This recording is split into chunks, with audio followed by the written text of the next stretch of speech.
Good evening everyone, welcome to WBCS journey. বেশ কয়েকদিন পরেই আজকে তোমাদের ক্লাস নিচ্ছি।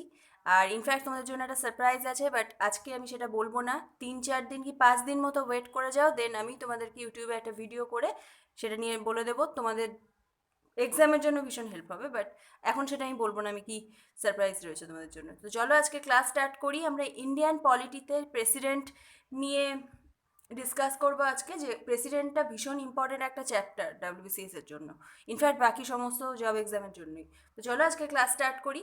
আর চ্যানেল নতুন থাকলে চ্যানেলটাকে সাবস্ক্রাইব করে পাশে বেল আইকনটা অন করে রেখো। ফার্স্ট পয়েন্ট কি? The president is the head of Indian state. ইন্ডিয়ার হেড হচ্ছে প্রেসিডেন্ট। তোমরা বলবে prime minister president, obviously prime মিনিস্টারের সমস্ত মানে ইনফ্যাক্ট বেশি পাওয়ার প্রাইম মিনিস্টার আছে, বাট অ্যাজ মানে কনস্টিটিউশন অফ ইন্ডিয়া অনুযায়ী প্রেসিডেন্ট হচ্ছে ইন্ডিয়ান স্টেটের হেড। 2 নম্বর পয়েন্ট হচ্ছে ফার্স্ট সিটিজেন অফ ইন্ডিয়া। ইন্ডিয়ার ফার্স্ট সিটিজেন মানে প্রথম নাগরিক হচ্ছে প্রেসিডেন্ট। 3 নম্বর পয়েন্ট হচ্ছে the president is elected not directly by the people. President কিন্তু জনসাধারণের দ্বারা নির্বাচিত হয়, বাট সেটা পরোক্ষভাবে, নট প্রত্যক্ষভাবে, মানে ডিরেক্টলি হয় না জিনিসটা। তারপরে দেখবো আমরা প্রেসিডেন্টের যে ইলেকশন হয়, সেই ইলেকশনে প্রেসিডেন্ট ইলেক্টেড হওয়ার জন্য কি কি যোগ্যতা লাগে। এইটার থেকে মানে বহু কোশ্চেন, মানে বারবার ঘুরিয়ে ফিরিয়ে কোশ্চেন দেয় এখান থেকে।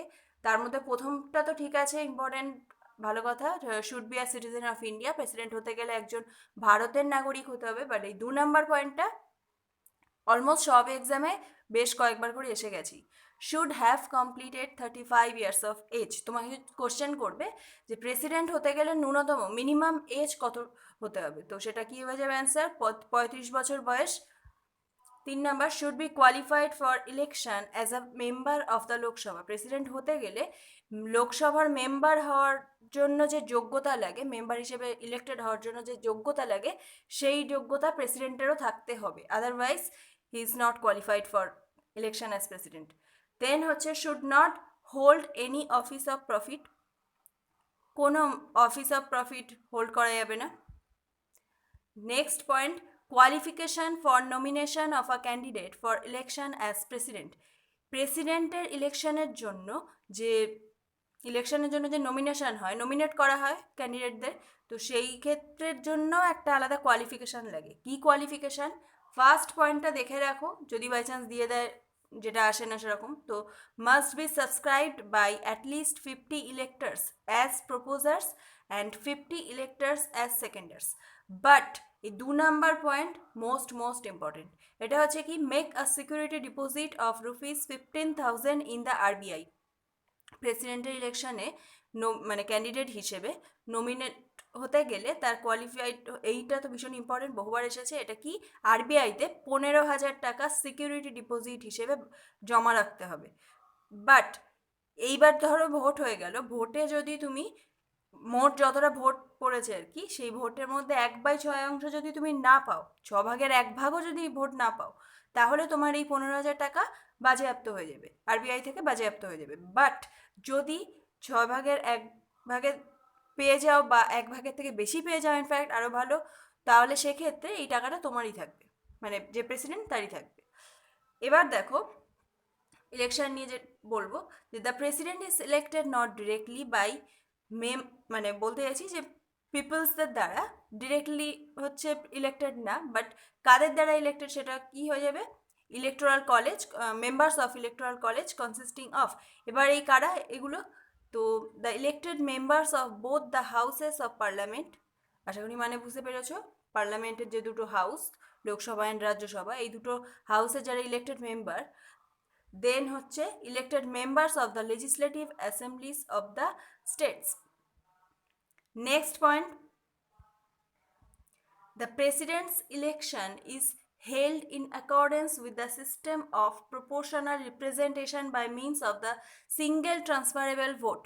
প্রচুর এক্সামে বারবার আসে, আই থিঙ্ক বাংলাটা আমার ঠিক মনে নেই, তোমরা যারা বাংলায় ভার্সনে আছো এটা একবার দেখে নিও, সিঙ্গেল ট্রান্সফারেবল ভোটের বাংলা কি। তো এইটা মনে রাখবে যে প্রেসিডেন্টের যে ইলেকশন হয় সেটা কি প্রসেসে বা কি সিস্টেমে, এই কোশ্চেনটা কিন্তু আসে এক্সামে। তো এটা single proportional representation by means of the single transferable vote, এই লাইনটা ভালো করে মনে রাখবে। Next point, all doubts and disputes in connection with election of the president are inquired into and decided by the Supreme Court, whose decision is final. কোনো মানে প্রেসিডেন্টের ইলেকশনের ক্ষেত্রে এই রিলেটেড কোনো যদি ডাউটস সন্দেহজনক কিছু ব্যাপার দেখা যায় বা কোনো ত্রুটি থাকে, ডিসপিউট থাকে, তো সেক্ষেত্রে সেই জিনিসটা ইনকোয়ারি করবে এবং সেই সম্পর্কে ডিসিশন নেওয়ার অধিকার কার আছে? সুপ্রিম কোর্টের। এক মিনিট, সরি গাইস। তো এটার জন্য সুপ্রিম কোর্ট হচ্ছে ডিসিশন নেবে এবং সেই সুপ্রিম কোর্টের ডিসিশনটাই ফাইনাল। নেক্সট হচ্ছে আমরা দেখব next slide, oath or affirmation by the president. President হতে গেলে মানে প্রেসিডেন্ট হয়ে যাওয়ার পর হচ্ছে যে ওথ নেওয়া হয়, মানে যে শপথ বাক্য পাঠ করানো হয়, সেটা কে করে, মানে কে করায়, সেটা কী হয়ে যাবে? Chief justice of India. আর চিফ জাস্টিস অফ ইন্ডিয়া যদি না থাকে তাহলে সেক্ষেত্রে মানে in his absence senior most জাজ of the supreme court available. তো তার চিফ জাস্টিসের অ্যাবসেন্সে সিনিয়র মোস্ট জাজ অফ দ্য সুপ্রিম কোর্ট এই শপথ বাক্য পাঠ করান। তারপরে দেখব টার্ম, ইমপিচমেন্ট অ্যান্ড স্যালারি। প্রেসিডেন্টের মানে কত বছরের জন্য ইলেক্টেড হয়, ইমপিচমেন্ট ব্যাপারটা জানো তোমরা, দেন হচ্ছে স্যালারি মানে তার বেতন কত। এবার সেগুলো আমরা দেখে নেব। President holds office for a term of 5 years, 5 বছরের জন্য কিন্তু প্রেসিডেন্ট ইলেক্টেড মানে নির্বাচিত হয়। এবং সেই 5 বছর সময়টা কবে থেকে স্টার্ট? সেটা হচ্ছে যে দিন থেকে প্রেসিডেন্ট ইলেক্টেড হয়ে অফিসে এন্ট্রি করে সেই দিন থেকে। যেদিন ইলেকশন হয়ে গেল মানে যেদিন থেকে অফিসে এন্ট্রি করছে প্রেসিডেন্ট, সেই ডেট থেকে 5 বছর। নেক্সট হচ্ছে he can resign from his office at any time by addressing the resignation letter to the vice president. এটার মানে কি? যে প্রেসিডেন্ট কিন্তু যে কোনো সময় সে রিজাইন করতে পারে অফিস থেকে। বাট এই কোশ্চেনটা অনেক সময় এরকমভাবে দিয়ে দেয় যে প্রেসিডেন্ট রিজাইন করতে গেলে সে রেজিগনেশন লেটার কাকে দিতে হবে। এই কোশ্চেনটা কিন্তু এসেছে, অনেকবার এক্সাম এসেছে। তো কাকে দিতে হবে? Vice president. আর ভাইস প্রেসিডেন্ট যদি এখন রিজাইন করতে চায় তাহলে সে রেজিগনেশন লেটার কাকে দেবে? প্রেসিডেন্টকে। তো নেক্সট স্লাইড দেখবো আমরা। Further, he can also be removed from the office before completion of his term by the process of impeachment. দেখো আমরা কি দেখলাম, প্রেসিডেন্ট হলো এবং প্রেসিডেন্ট হচ্ছে হওয়ার পর সে যে কোনো সময় রিজাইন নিজে থেকে দিতে পারে। বাট সে ধরো নিজে থেকে রিজাইন দিল না, কিন্তু সে যদি কনস্টিটিউশনের এগেনস্টে, সংবিধানের এগেনস্টে কোনো কার্যকলাপ করে, সেক্ষেত্রে কিন্তু তাকে ইমপিচমেন্টের মাধ্যমে তাকে এই পদ থেকে রিমুভ করা যায়। Next point, he may be elected for any number of terms. মানে সে 5 বছরের জন্যই নির্বাচিত হচ্ছে, বাট সেই 5 বছর পরেও কিন্তু তাকে রি-ইলেক্টেড করা মানে রি-ইলেকশন হতে পারে তার ক্ষেত্রে। ঠিক আছে, নেক্সট দেখব ইমপিচমেন্ট অফ প্রেসিডেন্ট। প্রেসিডেন্টের যে ইমপিচমেন্ট যেটা পড়লাম আমরা একটু আগে, তো সেটা কি ক্ষেত্রে হয়? প্রেসিডেন্টের এইরকম কোশ্চেন দিতে পারে, প্রেসিডেন্টের ইমপিচমেন্ট হয় কখন, মানে কিসের জন্য, ফর হোয়াট। তো the president can be removed from office by a process of impeachment for violation of the constitution. এইটুকু ওয়ার্ড ভালো মানে এটা ভালো করে মনে রাখবে যে ভায়োলেশন অফ দ্য কনস্টিটিউশন, এই কারণে তাকে ইমপিচ করা যেতে পারে। The impeachment charges can be initiated by either house of the parliament. এইবার যে প্রেসিডেন্টের এগেনস্টে যে ইমপিচমেন্ট চার্জটা তোলা হবে, বাট সেই ইমপিচমেন্ট চার্জটা ইনিশিয়েট করা হবে সেটা যে কোনো পার্লামেন্টের যে দুটো হাউসের মধ্যে যে কোনো একটা হাউসে করা যেতে পারে। এরকম কোনো ভাগ নেই যে রাজ্যসভাতেই হবে বা লোকসভাতেই হবে, এটা যে কোনো হাউস করতে পারে। Next point, this charges should be signed বা এক minute, These charges should be signed by 1/4 or 25% members of the house. মানে যে হাউসে, ভালো করে কথাটা ফলো করো, যে হাউসে প্রেসিডেন্টের ইমপিচমেন্টের চার্জটা তোলা হয়েছে সেই হাউসের মেম্বার যারা যারা কি এইটার এগেনস্টে মানে এইটার এতে সাইন করবে ইমপিচমেন্টের উদ্দেশ্যে, 1/4 বা 25% অবশ্যই সাইন করতে হবে, আদারওয়াইজ এর কোনো ভ্যালু নেই, মানে ইমপিচ করা যাবে না। তো সে যে হাউসে উঠেছে সেই হাউসে হচ্ছে 1/4 অর 25%, অপশানে যেটা থাকবে। 1/4 মানেই 25%, আশা করি জানো।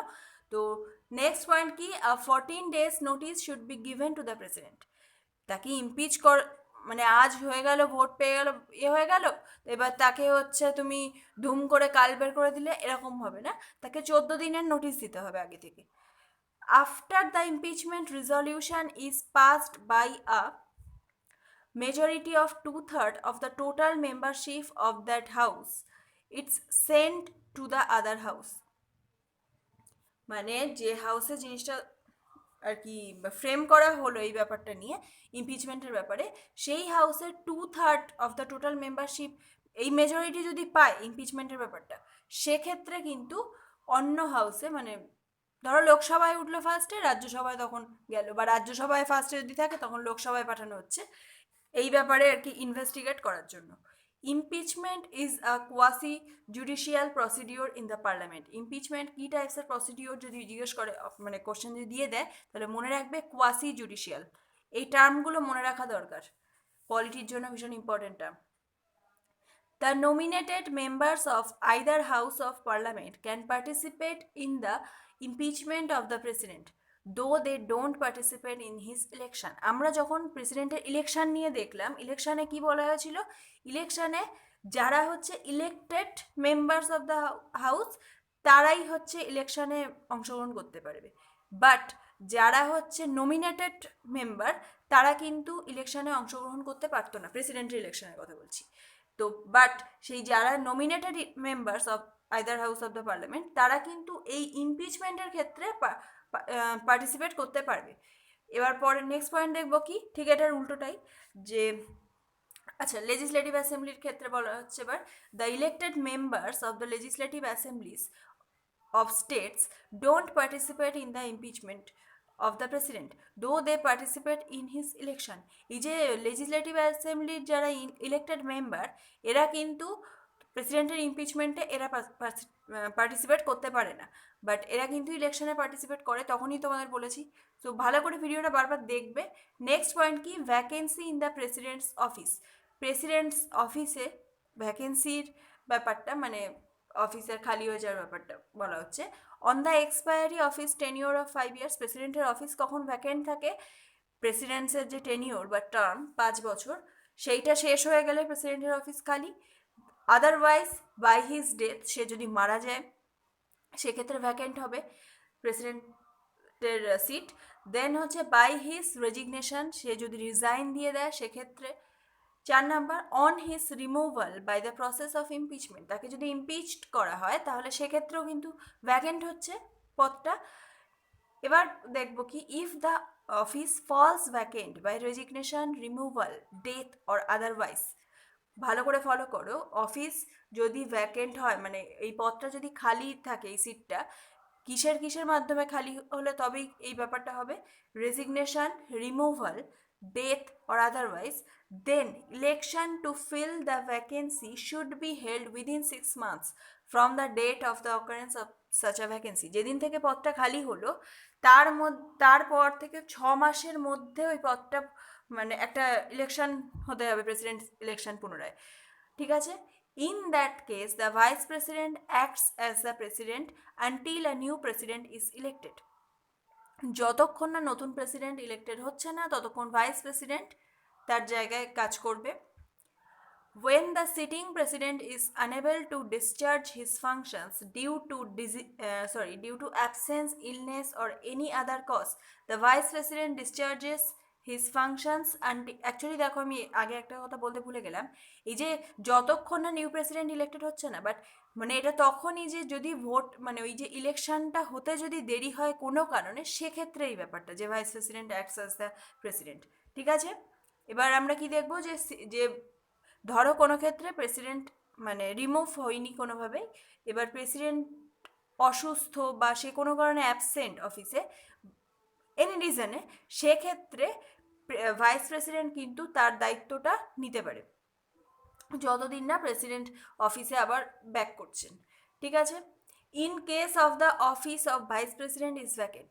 এবার দেখো যদি এক্ষেত্রে ভাইস প্রেসিডেন্টের অফিসেও যদি খালি থাকে, ভাইস প্রেসিডেন্টের পদেও যদি কেউ না করে সেই মুহূর্তে, সেক্ষেত্রে কে প্রেসিডেন্টের ওই দায়িত্বটা নেবে, chief justice of India. Or যদি তিনিও না থাকেন, মানে তিনিও তার মানে তার ভ্যাকেন্সিও যদি খালি থাকে, সেক্ষেত্রে কে নেবে? সুপ্রিম কোর্টের সিনিয়র মোস্ট জাজ। ঠিক আছে? তো এরা হচ্ছে প্রেসিডেন্টের এতে আর কি দায়িত্ব পালন করবে, তার সমস্ত কাজ পালন করবে। তো ফ্রেন্ডস, এই এত পর্যন্তই ছিল। নেক্সট ডে আমি তোমাদের প্রেসিডেন্টের যত পাওয়ার আছে এইগুলো থেকেও প্রচুর এক্সামে আসে, তো সেইটা আমরা ডিসকাস করবো, তাহলে প্রেসিডেন্ট তোমাদের পুরো কমপ্লিট হয়ে যাবে। তো চলো আজকের ভিডিও এখানেই শেষ করছি। ভালো লাগলে লাইক করে দিও, শেয়ার করে দিও গ্রুপে। আর চ্যানেল নতুন থাকলে চ্যানেলটাকে সাবস্ক্রাইব করে পাশে বেল আইকনটা অন করে রাখো। আর সারপ্রাইজের জন্য কয়েকদিন চ্যানেলটা একটু ফলো করো, তাহলেই বুঝতে পেরে যাবে। আমি দেখি কবে তোমাদেরকে জানানো যায়, মানে আমার পুরোপুরি কমপ্লিট হয়ে গেলে দেন আমি জানিয়ে দেবো। চলো আজকের ক্লাস এখানেই শেষ করছি। Tata, bye bye.